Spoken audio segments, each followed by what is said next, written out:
Hello everyone, welcome to the online classes of Dronas. Today we will gonna do a topic, electricity.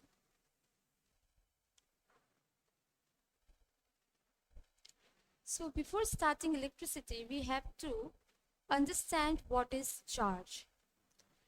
The charge is an intrinsic property of matter by virtue of which it can exert electrostatic force. So charge एक इस तरीके का intrinsic property है matter का जिसके कारण से electromagnetic force वो चीज एक्सर्ट कर सकता है। और अगर हम लोग चार्ज के टाइप्स के बारे में बात करें, types of charge,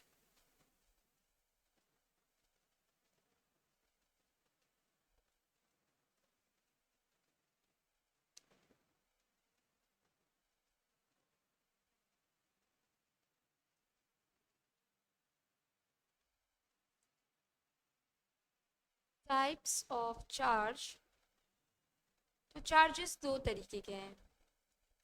one is positive charge and another is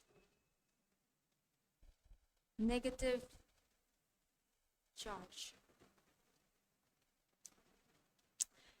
एक पॉजिटिव चार्ज मिलेगा आपको, दूसरा नेगेटिव चार्ज मिलेगा। एंड हम अगर प्रॉपर्टीज ऑफ चार्ज का बात करें, प्रॉपर्टीज ऑफ चार्ज, तो like charges repel. Like charges मतलब पॉजिटिव पॉजिटिव या फिर negative negative. So like charges क्या करेंगे, एक दूसरे को रिपेल करेंगे। और unlike charges attract. So positive negative, they attract each other. So ये क्या हो गया आपका प्रॉपर्टी ऑफ चार्ज। अब यहाँ पे हमारा जो चैप्टर है that is actually electricity. And electricity में बेसिकली हम लोग पढ़ते हैं फ्लो ऑफ चार्जेस। इलेक्ट्रिसिटी में आप लोग पढ़ेंगे फ्लो ऑफ चार्जेस। एक्चुअली आप देखेंगे यहाँ पे तो चार्ज के दो कंडीशंस आएंगे। So if charge is at rest, दो कंडीशन ले रहे, दिस इज केस वन। ठीक है, if charge is at rest that means charge का वेलोसिटी या स्पीड क्या है, जीरो। तो इसको हम बोलते हैं इलेक्ट्रोस्टैटिस्टिक्स। एंड केस टू में है जो case two, if charge is in motion. अगर चार्ज मोशन में है मतलब उसके पास कुछ वेलोसिटी है तो उसको not equal to zero, then उसको बोलेंगे हम इलेक्ट्रिसिटी। दैट मीन्स ये चार्ज क्या हो रहा है, मूव हो रहा है। तो फ्लो ऑफ चार्ज ही क्या है आपके इलेक्ट्रिसिटी में आएगा। अब ये एक कोई चार्ज है, मान लेते हैं यहाँ पे से पॉजिटिव चार्ज है। इस पॉजिटिव चार्ज को एक जगह से दूसरी जगह ले जाना है। जब ये charge suppose this point A से ये चार्ज बी पे गया, आप पॉजिटिव भी ले सकते हैं या फिर आप नेगेटिव भी ले सकते हैं, कोई दिक्कत नहीं है। तो इस पोजीशन से इस पोजीशन में पॉजिटिव चार्ज को जाने के लिए या फिर ए से बी में नेगेटिव चार्ज को जाने के लिए कोई तो एक फैक्टर होगा जो इसको एक जगह से दूसरी जगह ले जाएगा। So that is potential. That factor is potential. Potential मतलब क्या है यहाँ पे, it is actually the work done to move a charge from infinity to a point in the field of another charge। इसका मतलब क्या है, मान लेते हैं कि यहाँ पे हमारे पास एक चार्ज है से प्लस क्यू, पॉजिटिव चार्ज, यहाँ पे एक और कोई चार्ज है, एनी चार्ज Q1। अब ये जो चार्ज है ये इन दोनों के बीच में डिस्टेंस कितना है, Q एंड Q1 पे इन्फिनिटी। इन्फिनिटी का मतलब है कि ये चार्ज जो Q1 है ये Q के इन्फ्लुएंस में नहीं है। अब अगर इसको अपने इन्फ्लुएंस में लाने के लिए लाना है इसे, तो इसको क्या करना पड़ेगा, कुछ वर्क करना पड़ेगा, वर्क डन करना पड़ेगा। And that work done per unit charge is nothing but potential.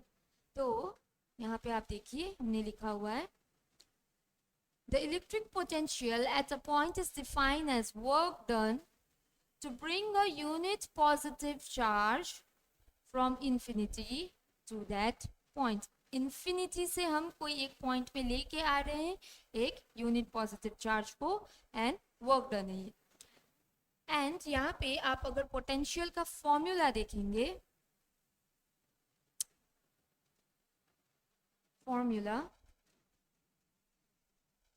Formula of potential, तो ये आएगा आपका पोटेंशियल, जिसको हम लोग रिप्रेजेंट करते हैं V से, is equal to work done by charge. Work done को W से रिप्रेजेंट कर लेते हैं एंड चार्ज को Q से। So potential is work done by charge. अब जो नेक्स्ट टॉपिक यहाँ पे है जो कि पोटेंशियल से ही रिलेटेड है, तो अगर आप कोई भी एक कंडक्टर देखेंगे आपके पास, से हमारे पास एक कंडक्टर है,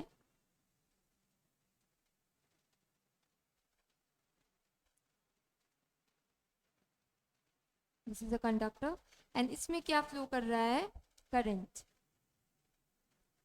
करंट मतलब इलेक्ट्रिसिटी हुआ। अगर इसमें इलेक्ट्रिसिटी फ्लो कर रहा है मतलब इसमें चार्जेस क्या कर रहे हैं, मूव। अब चार्जेस जो मूव करेंगे तो ये कंडक्टर जो है ये हमारा फाइनाइट लेंथ का है। फाइनाइट लेंथ बोलने का मतलब क्या है, यहाँ पे ये जो है इसका हमें एक प्रॉपर डायमेंशन पता होगा। लेंथ कितना है, मान लेते इसका L है, हम इसका लेंथ इनफाइनाइट नहीं बोलेंगे। मतलब हमने क्या बोला था कि पोटेंशियल जो है इन्फिनिटी से कोई एक चार्ज को एक पॉइंट पे लेके आने के लिए हमने बोला था। तो ये वाला जो पॉइंट था ये क्या था, हमारा इनफाइनाइट पॉइंट था। बट यहाँ पे कोई इनफाइनाइट पॉइंट नहीं रहेगा, यहाँ पे क्या रहेगा, से this is point A and this is point B। तो इसी के अंदर ही क्या करेगा, चार्ज मूव करेगा। तो पोटेंशियल से ज़्यादा यहाँ पे क्या हो जाएगा, अगर इन्फिनिटी में है तो इस पॉइंट पे, यहाँ पे जैसे इन्फिनिटी पे था तो पोटेंशियल क्या होता है, इस पॉइंट का 0। बट इस पॉइंट का पोटेंशियल 0 नहीं होगा, इस पॉइंट का क्या होगा, VB, एंड इस पॉइंट का पोटेंशियल होगा VA। दोनों का वैल्यू कुछ पॉजिटिव क्वांटिटी रहेगा। तो हमें क्या मिलेगा यहाँ से, next point is potential difference. Potential difference क्यों आया, because we have the conductor of a finite dimension और फाइनाइट लेंथ। तो हम पोटेंशियल डिफरेंस को क्या लिख सकते हैं, VA माइनस VB। जिसका ज़्यादा पोटेंशियल है से हम लोग मान लेते हैं यहाँ पे VA is greater than VB। इस तरीके से जब ये पोटेंशियल डिफरेंस अप्लाई होगा किसी भी कंडक्टर में अभी तो यहाँ पे चार्जेस मूव करना स्टार्ट करेंगे, दैट मीन्स करंट फ्लो करेगा। तो हम देखते हैं यहाँ पे पोटेंशियल डिफरेंस क्या बोला जा रहा है। The potential difference between 2 points is defined as the difference in electric potential at the 2 given points। so, हमारे पास जो 2 given points थे वो थे A and B, and A पे हमने लिया था VA एंड B पे लिया था हमने VB, एंड इन दोनों के बीच का डिफरेंस इज पोटेंशियल डिफरेंस। अब यहाँ पे क्या है, the electron move only if there is a potential only if there is difference in electric pressure called the potential difference. तो अगर पोटेंशियल डिफरेंस होगा तभी यहाँ पे चार्जेस मूव करेंगे। मैंने स्टार्टिंग में भी बोला चार्ज को मूव करवाने के लिए हमें कुछ ऐसा चीज़ चाहिए जो उसको एक जगह से दूसरी जगह ले जाए। So that is nothing but the potential difference. अगर v ज़ीरो होगा तो चार्ज का मोशन भी ज़ीरो होगा, मतलब करंट भी आपका ज़ीरो होगा अगर v ज़ीरो होगा तो। अब अगर आप यहाँ पे यूनिट का बात करें, यूनिट ऑफ पोटेंशियल, इवन ये पोटेंशियल डिफरेंस के लिए भी, बिकॉज पोटेंशियल डिफरेंस कुछ नहीं है, पोटेंशियल का डिफरेंस है। So unit of potential difference से लिख दे रही हूँ, difference is equal two volt. तो ये क्या हो गया आपके पास, इसका यूनिट आएगा volt, which is represented by capital V। इसके अलावा वोल्ट का एक पोटेंशियल डिफरेंस का एक और यूनिट है, दैट इज हमने डेफिनेशन से लिखा था इसका formula, work done by charge. So work done का यूनिट होता है जूल एंड चार्ज का यूनिट होता है कूलम। तो हमें यहाँ पे एक और यूनिट मिलेगा, unit of potential difference, that is joule per coulomb.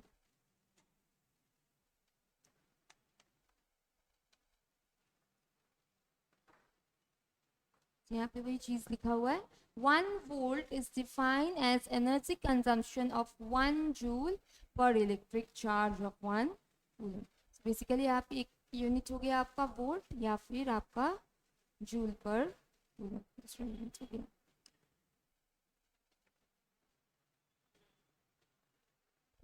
तो यहाँ पे आपको इलेक्ट्रिक पोटेंशियल का फॉर्मूला दिया गया है, W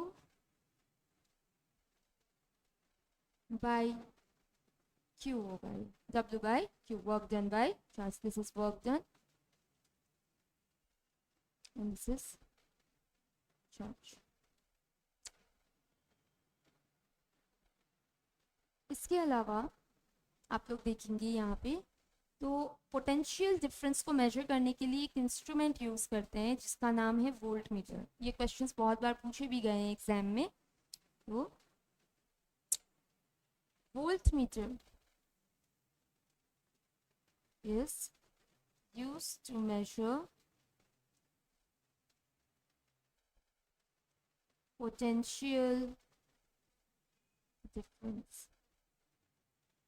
So easy है रिमेंबर करने के लिए, वोल्ट है unit and volt meter is the device. दोनों में वोल्ट या फिर V कॉमन है।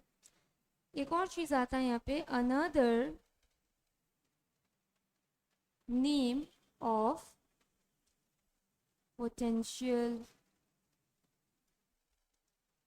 डिफरेंस, वो है वोल्टेज। यूजुअली हम कॉमन लैंग्वेज में भी वोल्टेज ही बोल देते हैं पोटेंशियल डिफरेंस को। पोटेंशियल डिफरेंस का एक दूसरा नाम है वोल्टेज। इसके अलावा आपको वोल्ट मीटर से एक दो और चीज़ें पूछी जा सकते हैं, लाइक वोल्ट मीटर का रेजिस्टेंस क्या होगा। तो volt meter should have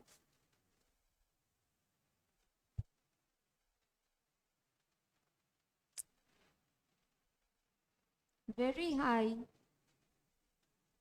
resistance। जो वोल्ट मीटर है उसका रेजिस्टेंस काफ़ी ज़्यादा होना चाहिए।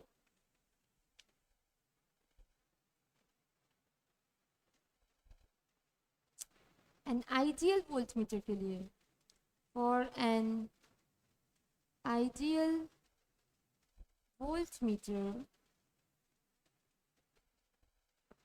resistance is infinity। रेजिस्टेंस होगा वो इन्फिनिटी। तो ये जो पॉइंट्स है आपके, वोल्ट मीटर के रेजिस्टेंस मैक्सिमम होनी चाहिए या हाई होना चाहिए, एंड वोल्ट मीटर जो है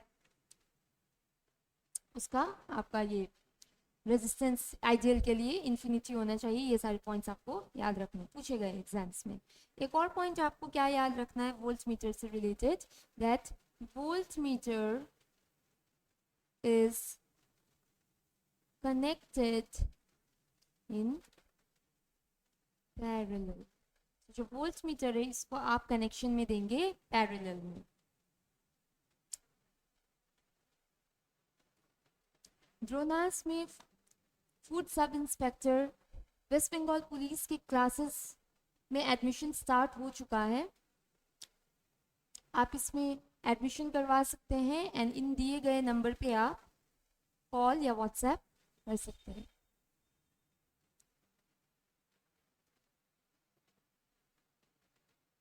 अच्छा, सो हमने बात क्या किया कि जब एक चार्ज है, चार्ज एक जगह से दूसरी जगह मूव कर रहा है, किसके कारण से? ड्यू टू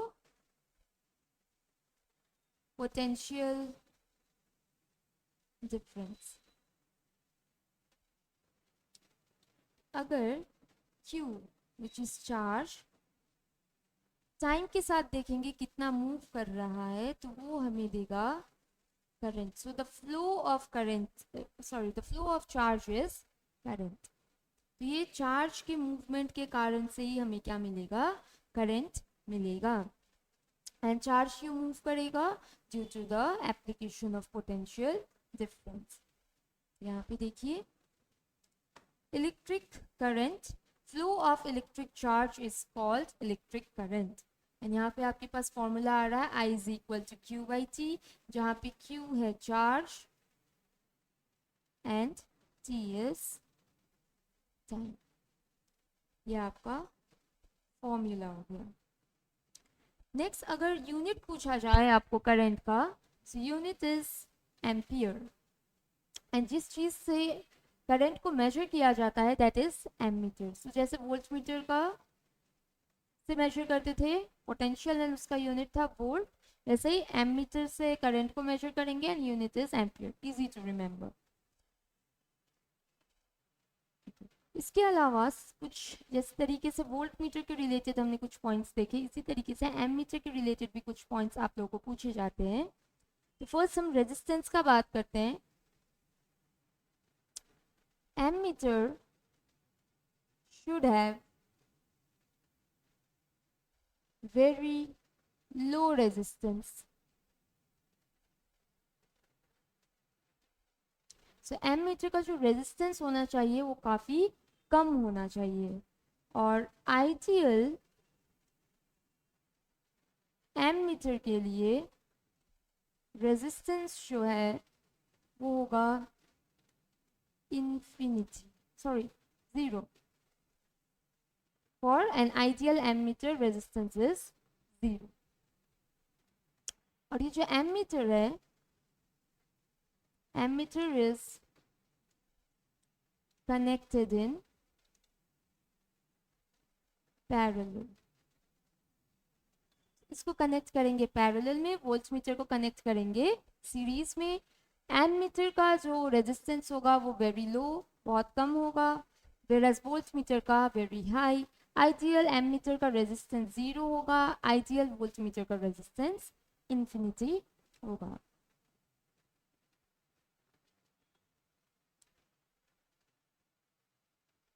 ओके, सो अब हम यहाँ पे एक दो चीज़ों को कनेक्ट करते हैं जो अभी तक हमने पढ़ा हुआ है.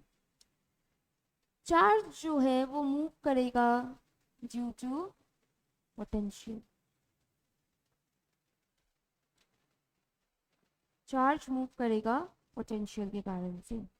एंड चार्ज जब, तो हमें V अप्लाई करना है. चार्ज जब टाइम के साथ चेंज हो रहा है, मूव हो रहा है, तो हमें मिल रहा है करंट. मतलब इन दोनों को I एंड V को कनेक्ट करने के लिए क्या रिस्पॉन्सिबल है? चार्ज. तो V के एप्लीकेशन के कारण से चार्ज मूव कर रहा है, चार्ज मूव करने के कारण से करंट मिल रहा है, तो V एंड I के बीच में कुछ ना कुछ रिलेशन होगा. तो जो रिलेशन है, relation between V and I, relation between V and I जो है वो दिया गया ओम्स लॉ. सो एक लॉ है जो कि क्या देगा, relation between V and I। तो देखिए यहाँ पे क्या बोल रहे हैं, the current flowing through an ohmic conductor is directly proportional to the applied potential difference between the two ends of the conductor. इसको और स्पेसिफिक वे में अगर हमें लिखना होगा ओम्स लॉ को, तो हम लिख सकते हैं, ओम्स लॉ को और स्पेसिफिक वे में लिखना होगा तो Ohm's law at constant temperature the current flowing through a conductor is directly proportional to the potential difference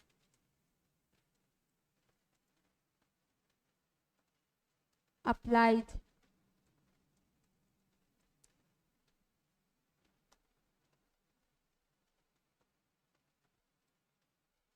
across the end of the conductor। देखिए स्टेटमेंट क्या है, at constant temperature the current flowing through a conductor is directly proportional to the potential difference applied across the end of the conductor। मतलब आपको बोला जा रहा है जो I है, I is proportional to V।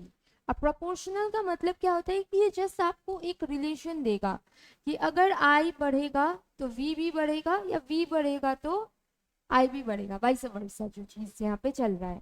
तो ये जस्ट एक आपको रिलेशन यहाँ पे मिल रहा है। तो जब अगर मैं यहाँ पे लिख रही हूँ I is proportional to V, तो क्या मैं V is proportional to I लिख सकती हूँ? बिल्कुल लिख सकती हूँ, बिकॉज ये जस्ट रिलेशन है। अब ये जो प्रोपोर्शनैलिटी है, हम हमेशा प्रोपोर्शनैलिटी से डील नहीं करते हैं, हमें लाइफ में क्या चाहिए, इक्वेशंस। एंड इक्वेशंस बनाना है हमें अगर प्रोपोर्शनैलिटी से, तो हम क्या करते हैं, इसको एक कांस्टेंट से मल्टीप्लाई करेंगे, किस साइड में, राइट हैंड साइड में। राइट हैंड साइड को एक कांस्टेंट के साथ मल्टीप्लाई करेंगे एंड प्रोपोर्शनैलिटी को रिप्लेस कर देंगे इक्वल टू साइन से। तो ये जो कांस्टेंट यहाँ पे हमारे पास आ रहा है R, इसको बोलते हैं रेजिस्टेंस। ये जो कांस्टेंट है ये है रेजिस्टेंस। तो हमारे पास ओम्स लॉ का mathematical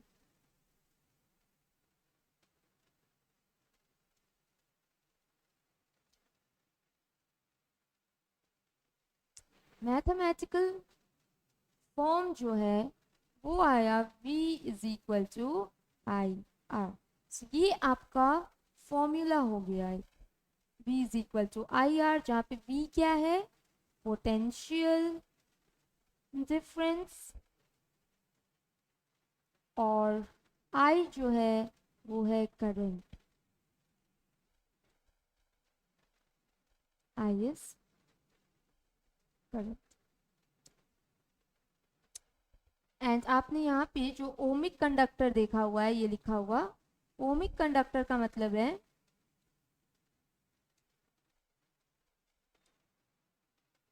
conductors which obey Ohm's law. जिन जिन कंडक्टर्स पे ओम्स लॉ एप्लीकेबल होगा उनको बोलेंगे हम ओमिक कंडक्टर्स, जिनमें एप्लीकेबल नहीं होगा उसको बोलेंगे non ohmic conductor. Ohm's law conductors which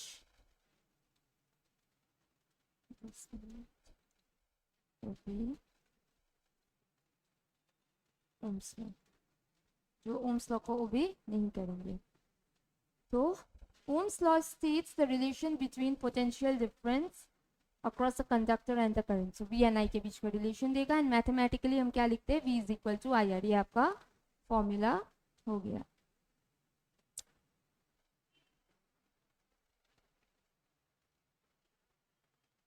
अच्छा, फर्दर डिटेल्स में जाए उसके पहले आपको मैं कंडक्टर्स एंड इंसुलेटर्स के बारे में भी बता दूं. तो कंडक्टर्स किस तरीके के substances है? The substance which offer comparatively less opposition to the flow of current is known as conductor. मतलब इनमें क्या होगा, जो करंट होगा वो इजीली पास हो जाएगा, ज़्यादा करंट को ये अपने से पास होने से रोकेगा नहीं. तो इस तरीके के सब्सटेंस को बोलेंगे कंडक्टर. एंड जिसमें ज़्यादा ऑपोजिशन मिलेगा to the flow of current उसको बोलेंगे इंसुलेटर्स. उस तरीके के सब्सटेंस को बोलेंगे इंसुलेटर. जैसे आप एग्जांपल देखना चाहें तो कॉपर, आयरन, स्टील, इन सब में करंट इजीली पास हो सकता है. So these are examples of conductor. Whereas आप देखेंगे ग्लास, वुड, ड्राईवुड हो गया, जो कॉटन हो गया, ये सारे क्या है, नॉन कंडक्टर्स, या फिर आप क्या बोल सकते हैं इनको, इंसुलेटर्स. इनसे इजीली करंट फ्लो नहीं हो सकता है. कंडक्टर्स जिससे करंट इजीली फ्लो होगा. अब हमने यहाँ पे जो बात किया ओम्स लॉ का, ओम्स लॉ, दिस वन, हमें यहाँ पे इक्वेशन क्या मिला, V is equal to I R. तो क्या मैं यहाँ पे R is equal to V by I लिख सकती हूँ? ऑब्वियसली लिख सकती हूँ. अगर ये I को मैं इधर ले आऊँ तो ये डिवाइड में आएगा एंड R रह जाएगा. सो R आएगा, R is equal to V by I आएगा. सो मैंने वही लिखा हुआ है. अब इस फॉर्मूले से मैं क्या कर सकती हूँ, R को डिफाइन कर सकती हूँ. किस तरीके से डिफाइन कर सकती हूँ? Resistance is the ratio of potential difference and current. तो ये रेशियो है पोटेंशियल डिफरेंस एंड करंट के लिए. और अगर इसके यूनिट्स के बारे में बात किया जाए, यूनिट ऑफ रेजिस्टेंस, तो वो है ओम. रिप्रेजेंट करते हैं इसको इस सिंबल के साथ, ये है सिंबल ऑफ ओम. तो हमने यहाँ पे मैथमेटिकल फॉर्म से रेजिस्टेंस का डेफिनेशन तो दे दिया. मैथमेटिकल फॉर्म के हिसाब से हम इसको कैसे एक्सप्लेन कर पाएंगे, ये रेशियो है पोटेंशियल डिफरेंस और करंट का. पर हमें एक्चुअल मीनिंग नहीं पता कि रेजिस्टेंस का काम एक्चुअली में कंडक्टर के अंदर है क्या. तो हम वो समझते हैं. उसके पहले आप देखिए, मैं एक कंडक्टर को कंसीडर करती हूँ. This is a conductor and ये कनेक्टेड है एक बैटरी के साथ. बैटरी का जो सिंबल होता है वो होता है two parallel lines, one is longer and another is shorter. So ये हो गया आपका बैटरी कनेक्टेड है. This is the positive side and this is the negative side. जो लॉन्गर साइड होते हैं वो हमेशा पॉजिटिव रहते हैं, शॉर्टर साइड नेगेटिव होता है. अब क्या होगा, दो केसेस एक्चुअली होंगे यहाँ पे. एक ही केस देखिए जब उसमें कोई भी पोटेंशियल अप्लाई नहीं हुआ. यहाँ पे पोटेंशियल अप्लाई है, इसमें जस्ट एक कंडक्टर है, कोई भी पोटेंशियल अप्लाई नहीं है. तो इनके अंदर जो चार्जेस होंगे, कंडक्टर्स में हमें करंट फ्लो ऑफ चार्जेस क्यों मिलता है, किस तरीके के चार्जेस होते हैं, तो फ्री इलेक्ट्रॉन्स होते हैं. तो चार्ज जो है हमारे पास that's free electron. And free electron का मतलब है कि जो वैलेंस शेल के इलेक्ट्रॉन्स होते हैं, सबसे आउटरमोस्ट शेल के, सपोज ये मेरा सबसे आउटरमोस्ट शेल है एंड ये आउटरमोस्ट शेल के इलेक्ट्रॉन्स जो है उनका इस न्यूक्लियस के साथ अट्रैक्शन क्या रहेगा, लो या लेस रहेगा. लेस अट्रैक्शन के कारण से इजीली इधर उधर भाग सकते हैं कंडक्टर के अंदर. तो ये जो इलेक्ट्रॉन्स है, ये सारे इलेक्ट्रॉन्स के जो मूवमेंट होंगे वो क्या होंगे, रैंडम. जिसको जहाँ जाने का मन करेगा वो उस तरीके से रैंडमली मूव करेगा. क्योंकि इनको एक तरफ करके रखने के लिए कोई इस पे फोर्स नहीं है, सो दे आर मूविंग रैंडमली। सो यहाँ पे है random motion of free electrons. अब अगर यहाँ पे रैंडम मोशन है तो मान लीजिए ये इधर जा रहा है, एक ऊपर जाएगा, ये ऊपर जा रहा है, ये इधर जा रहा है, ये वाला इधर जा रहा है, तो एक दूसरे को क्या कर देंगे, कैंसिल। इसीलिए यहाँ पे हमें करंट क्या मिलता है, जीरो। पर जैसे हमने यहाँ पे पोटेंशियल अप्लाई किया तो ये जितने भी इलेक्ट्रॉन्स हैं कंडक्टर के अंदर, इलेक्ट्रॉन्स पे चार्ज होता है नेगेटिव,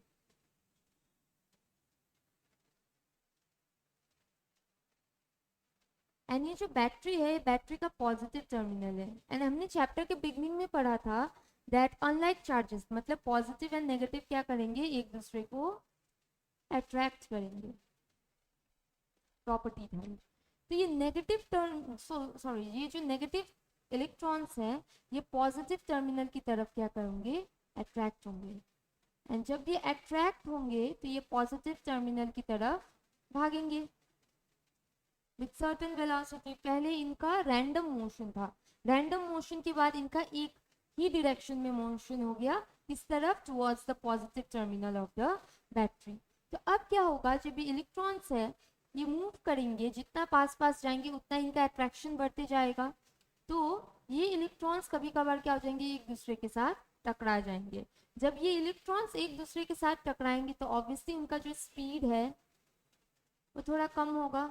स्पीड कम होगा मतलब q/t ऑब्वियसली क्या हो जाएगा, कम हो जाएगा। तो q/t कम होने का मतलब है I क्या हो जाएगा, कम। I कम होने का मतलब है qi कम हो रहा है बिकॉज जो चार्जेस है वो चार्जेस एक दूसरे से टकरा रहे हैं, उनके फ्लो में क्या आ रही है, रुकावट। तो रेजिस्टेंस जो है वो है opposition to the flow of current.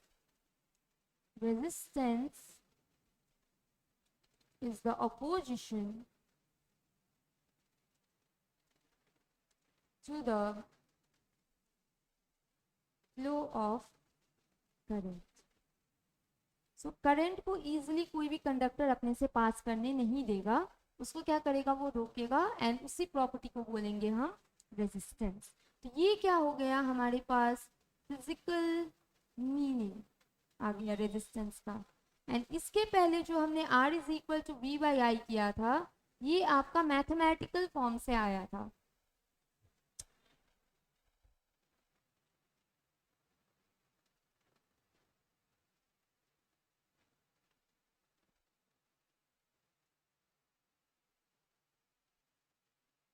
देखिए यहाँ पे resistance is a measure of the opposition offered to the flow current flow in an electric circuit. So current flow को जो opposition मिल रहा है वही है इसका resistance, and resistance is measured in ohms. अभी मैंने आप लोग को लिखवाया था यहाँ पे that its unit is ohm, so it is measured in ohms.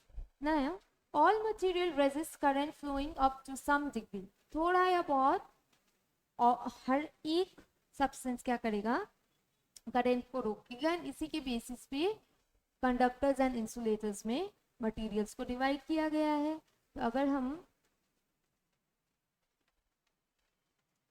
Material को डिवाइड करें on the basis of their resistance to the flow of current, तो हम दो पार्ट्स में ब्रेक कर सकते हैं, one is conductor and another one is insulator. Conductors मतलब material through which current can flow easily, current easily flow कर सकता है, दैट इज रेजिस्टेंस इसका क्या होगा, कम होगा। रेजिस्टेंस होगा बट कम होगा क्योंकि करंट फ्लो कर सकता है। एंड इंसुलेटर में material through which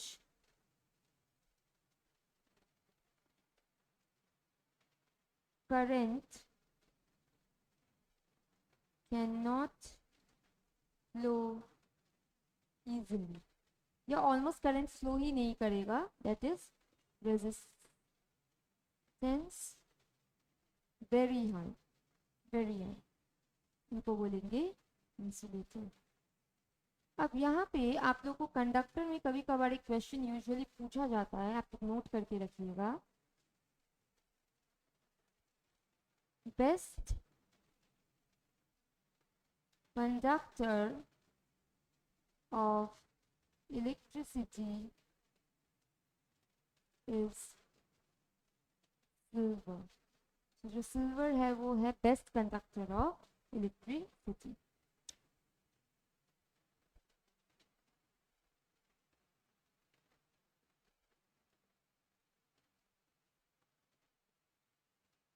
This is basically the division.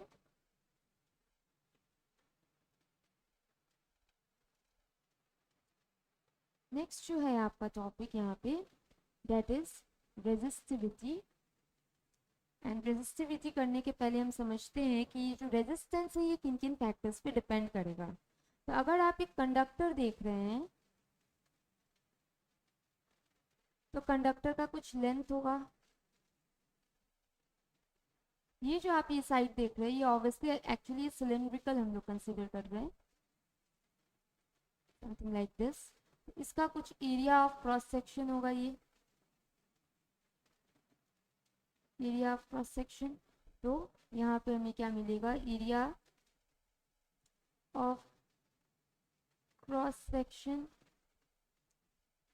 कुछ यहाँ पे क्या रहेगा, मटेरियल, जैसे सिल्वर हो गया, एल्यूमिनियम हो गया, कॉपर हो गया, इन तरीके से बने रहेंगे, कोई ना कोई मटेरियल रहेगा। यहाँ पे कौन कौन से फैक्टर्स है ये देखते हैं। Factors affecting resistance of and how they affect, किन किन फैक्टर्स से अफेक्ट होगा एंड किस तरीके से अफेक्ट होगा, मतलब क्या रेजिस्टेंस बढ़ेगा या रेजिस्टेंस घटेगा कोई एक फैक्टर चेंज होने के कारण से।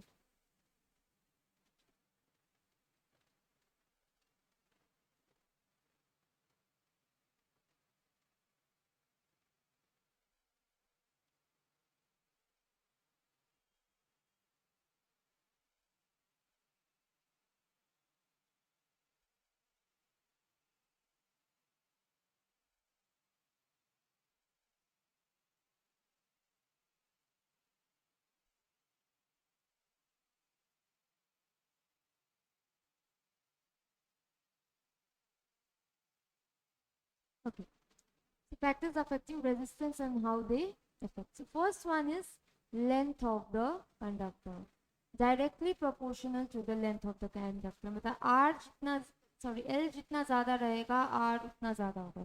कैसे, देखिए, कंसिडर करते हैं दो पाइप, एक ये और दूसरा ये। इसका लेंथ क्या है, ज़्यादा। लेंथ इसका ज़्यादा है मतलब इलेक्ट्रॉन्स को ज़्यादा डिस्टेंस मूव करना पड़ेगा। ज़्यादा डिस्टेंस मूव करना पड़ेगा तो उनमें कोलिजन की प्रोबेबिलिटी क्या रहेगी, हाई। तो जितना ज़्यादा लेंथ रहेगा उतना ज़्यादा कोलिजन होगा, जितना ज़्यादा कोलिजन उतना ज़्यादा रेजिस्टेंस। नेक्स्ट है directly proportional to the nature of the conductor. Conductor के नेचर पे डिपेंड करेगा, that means material of the conductor. Next है directly proportional to the temperature of the conductor. So R is directly proportional to T, मतलब R T अगर बढ़ा तो R भी बढ़ेगा। देखते हैं T अगर बढ़ा तो R कैसे बढ़ता है। एक कंडक्टर है,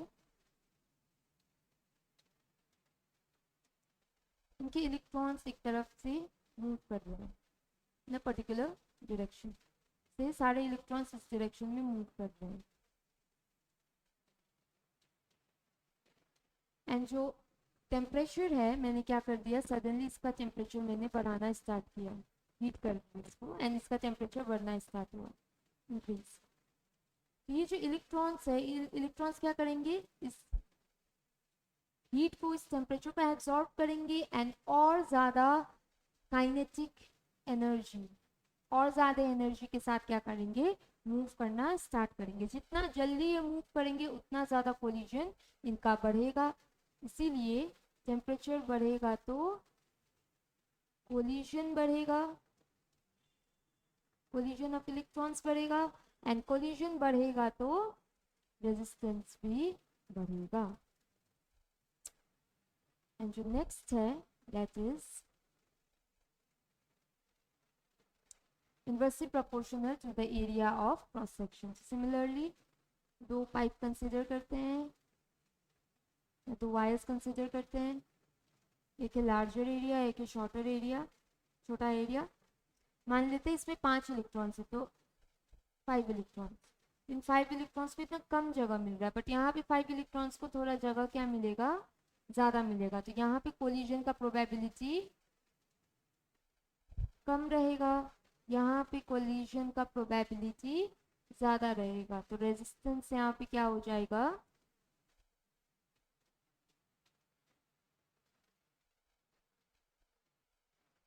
ज़्यादा, और यहाँ पे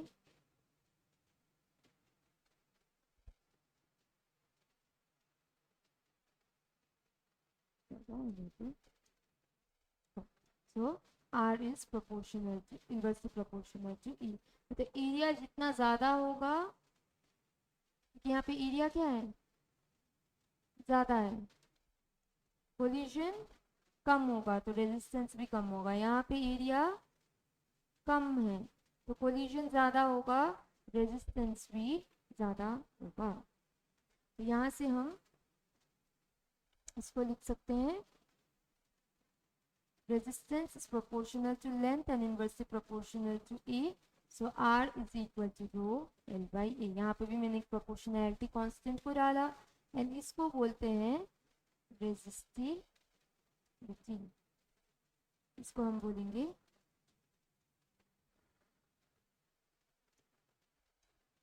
resistivity।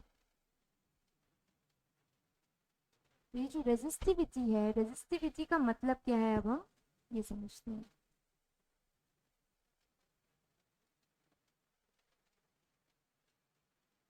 तो हमने अभी लिखा R is equal to rho L by ए।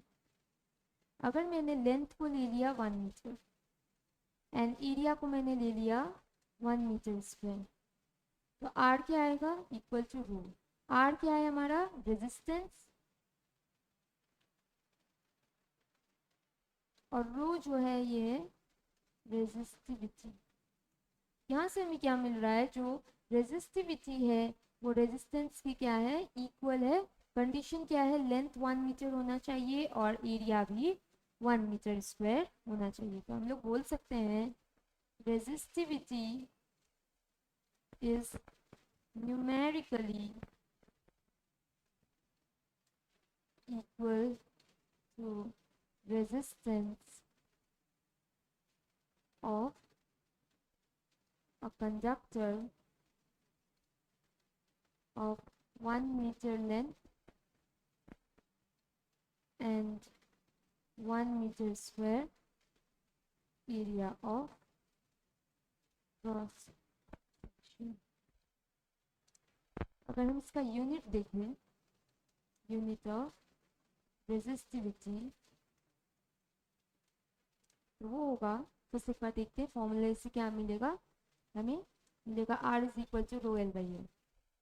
यहाँ से हमें रो मिलेगा R A बाई एल, ये इधर गया A एंड L नीचे आ गया, तो ये मिलेगा। अब रेजिस्टेंस का जो यूनिट है दैट इज ओ। एरिया हमने लिया है 1 मीटर स्क्वायर, सो 1 मीटर स्क्वायर का मीटर स्क्वायर लिखा मैंने, एंड लेंथ को लिया है हमने मीटर, सो ये मीटर, मीटर मीटर कैंसिल हो जाएगा, हमें क्या मिलेगा, ओम मीटर। तो यूनिट हुआ हमारे पास रेजिस्टिविटी का ओम मीटर। अब देखिए यहाँ पे डेफिनेशन में एक चीज बोला जा रहा है, न्यूमेरिकली इक्वल।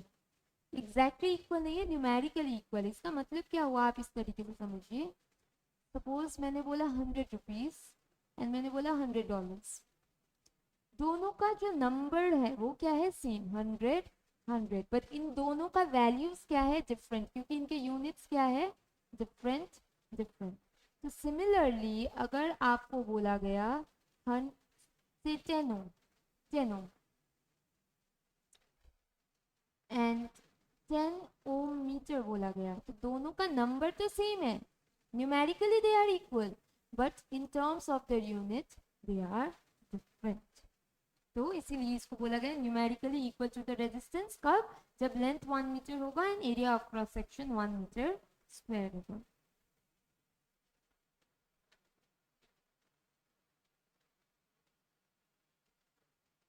यहाँ पे देखिए, the electrical resistance offered by a substance of unit length, यहाँ पे आपको यूनिट लेंथ बोल दिया, मैंने specific 1 metre square, sorry 1 metre लिया था, at area of cross section unit, यहाँ पे भी है, सो 1 मीटर स्क्वायर लिया मैंने यहाँ पे, is called resistivity and the unit is ohm metre.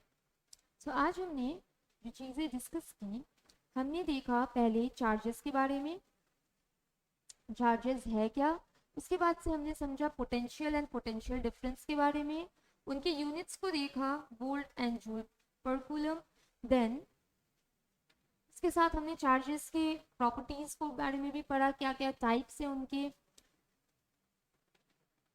Then हमने वोल्ट मीटर के बारे में बात किया जो कि पोटेंशियल को मेजर करने में हेल्प करेगा, देन वोल्ट मीटर के रिलेटेड कुछ हमने पॉइंट्स को देखा, जैसे उनके रेजिस्टेंस के बारे में, किस तरीके के कॉम्बिनेशंस में होंगे,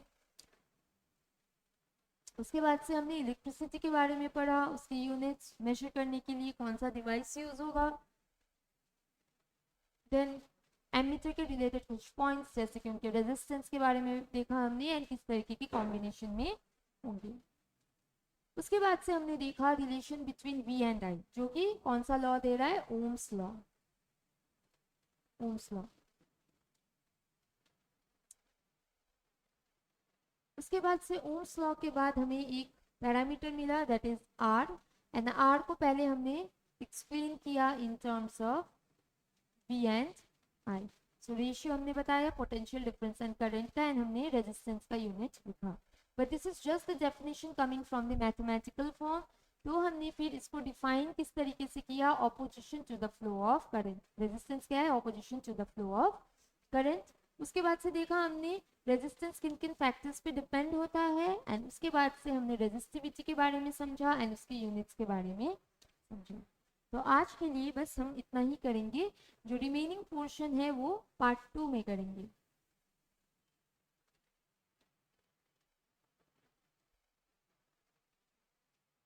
सो थैंक यू।